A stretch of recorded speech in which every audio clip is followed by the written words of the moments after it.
বান্দরবানের থানচি ও রুমায় কয়েক দফা সন্ত্রাসী হামলার পর সেখানে বিচ্ছিন্নতাবাদীদের দমনে কম্বিং অপারেশন শুরু করেছে যৌথ বাহিনী। রোববার দুপুরে বান্দরবান ৬৯ সেনা রিজিয়ন মাঠে গণমাধ্যমকে এ তথ্য জানান সেনাপ্রধান জেনারেল এস.এম. শফিউদ্দিন আহমেদ। সেনাপ্রধান এদিন বেলা ১১টায় বান্দরবান সেনাজোনে সেনাবাহিনীর ঊর্ধ্বতন কর্মকর্তাদের সঙ্গে একটি জরুরি বৈঠকে বসেন। পরে তিনি চলমান পরিস্থিতিতে পরবর্তী পদক্ষেপের বিষয়ে সাংবাদিকদের সঙ্গে মতবিনিময় করেন। এখানে আসছি এবং যা আমাদের করণীয় সর্বাত্মকভাবে করেছি।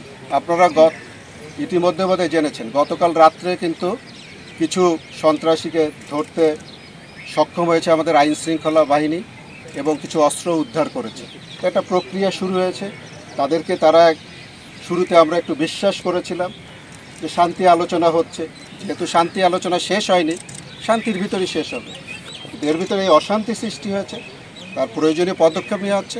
ইনশাল্লাহ জনগণের ভিতর শান্তি ফিরে আসবে এবং দেখতে পারবে যে এই সন্ত্রাসীদের কোনো জায়গা বাংলাদেশে নেই। এবং বাংলাদেশের প্রতিটি অর্গান, আমি বাংলাদেশ সেনাবাহিনীর পক্ষে বলতে পারি, বাংলাদেশ সেনাবাহিনী সম্পূর্ণরূপে সক্ষম এই পরিস্থিতি মোকাবেলা করার জন্য ইনশাল্লাহ। অভিযান চলমান রয়েছে।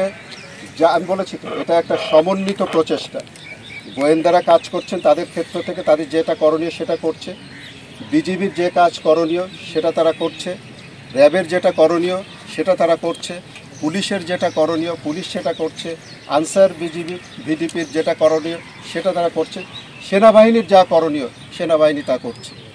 সব কিছুর আমরা আবার সমন্বয় করছি একসাথে।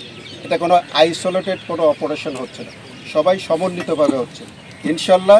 এখানে আমরা গভর্নমেন্ট যেটা চাচ্ছি, গভর্নমেন্টের ওভারঅল স্ট্র্যাটেজির ভিতরে থেকেই আমরা আমাদের উদ্দেশ্য বাস্তবায়িত করতে পারবো বলে আমি দৃঢ়ভাবে বিশ্বাস করি। Luna Afroz, Dhaka post.